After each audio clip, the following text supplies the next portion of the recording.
All right, so we will now open the Bible to Daniel 12.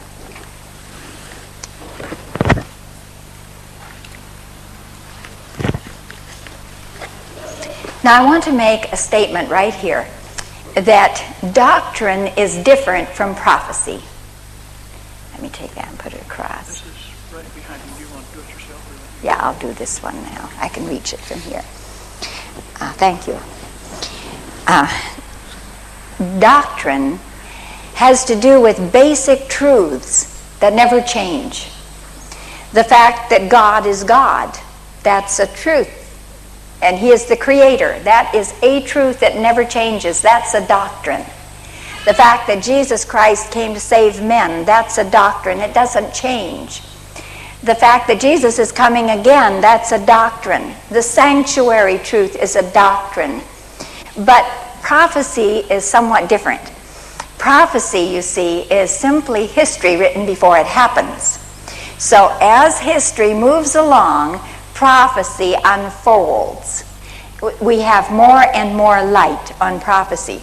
So we should expect that the doctrines should be solid.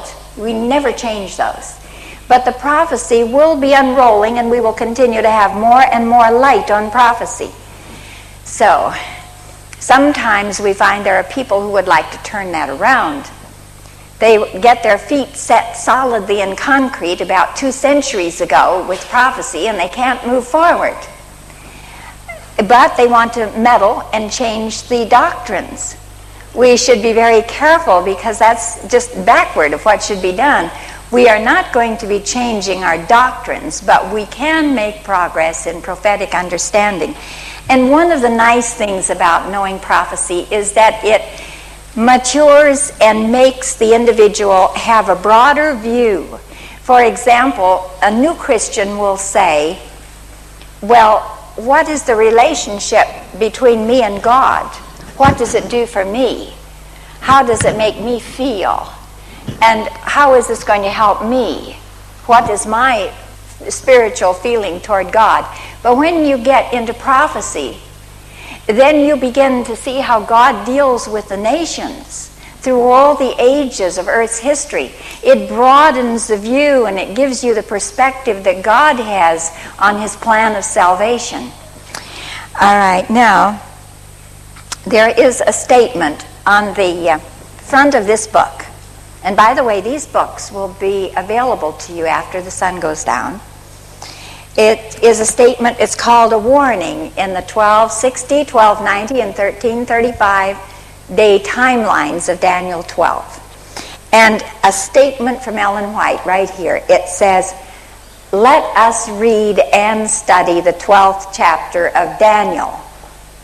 It is a warning that we all shall need before the time of the end. It was written in 1903.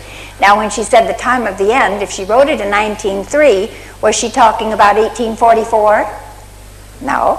Was she talking about 1798? No. The time of the end here is the end of time. She says we shall all need to know Daniel 12 before the end of time. So this is a declaration by the prophet, and I find that as the prophet wrote, from about 1895 onward in life, she began to see that many of these things that apply to the second papal supremacy were about to be fulfilled. And she keeps referring us back to Daniel and Revelation after that time.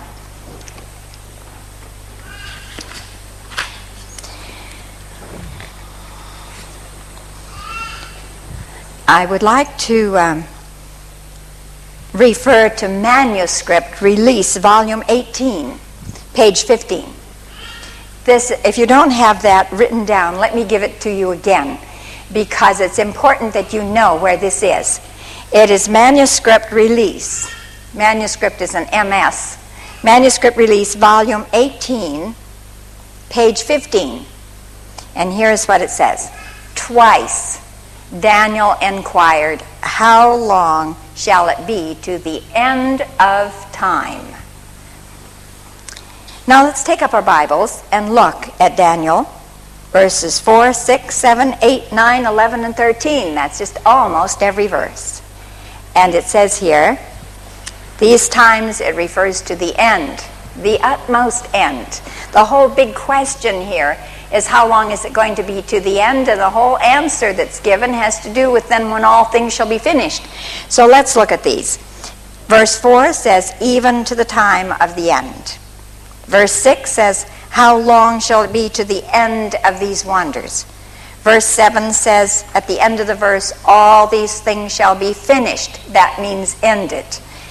And verse 8, what shall be the end of these things? Verse 9, till the time of the end. And verse 11, that is implied, that it be 1,290 days until it ends. And then verse 13, we will stand in your lot at the end of the days.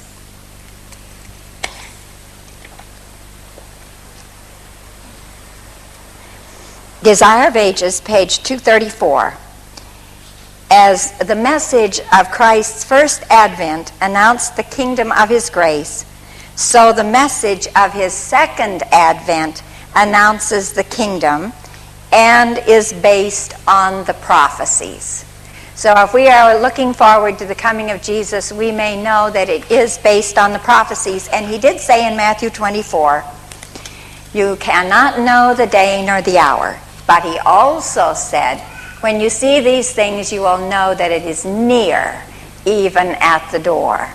So we cannot know the day and hour, but we can know when it's near, even at the door. That was Matthew 24:33. And Jesus also gave us another admonition, and that's John 5:39. And he said, search the scriptures. That was his admonition to us. Search and see what you can find. Now, what is the great question that we've brought up here in Daniel 12? It says in Matthew 24:3, we should turn to it. Matthew 24:3. The disciples came unto him privately, saying, tell us, what shall be the sign of thy coming and the end of the world? I'll give you a little background. First of all, the disciples took Jesus over and they wanted to show him the temple, the beauty of it. And after Jesus looked at the temple, he said to them, the time will come when not one stone will be left on another. And the disciples thought that that would be the time when he would return and it would be the end of the world. So they asked him this question. They said, when shall these things be? What is the sign of thy coming and the end of the world? They put it all into one question. They did not realize that Jerusalem would be destroyed in 70 AD and the end of the world would be about nearly 2,000 years later. They asked a double question, so he gave them a double answer. And this is what he said. Chapter 24, Matthew 24, 15 and 16. He told them just exactly when it would be, the end of the world. He said, when you therefore shall see the abomination of desolation spoken of by Daniel the prophet, and then it says, stand in the holy place, then let them which be in Judea flee into the mountains. Now, the first question we have to ask here is, what is the abomination that makes desolate? We have to pin down this definition first before we can go any farther. And we find it defined over in Luke 21, verses 20 and 21. That's Luke 21, verses 20 and 21. And we know he's talking about exactly the same time because he ends it by saying, and flee into the mountains, just like Matthew said. Now, he doesn't use the word abomination of desolation. He only uses the word desolation here. But you'll notice it says, when you shall see Jerusalem compassed with armies, then know that the desolation is nigh. Then let them flee into the mountains. All right, what is he talking about here? Who was the army that compassed Jerusalem in 70 or 66 AD? what army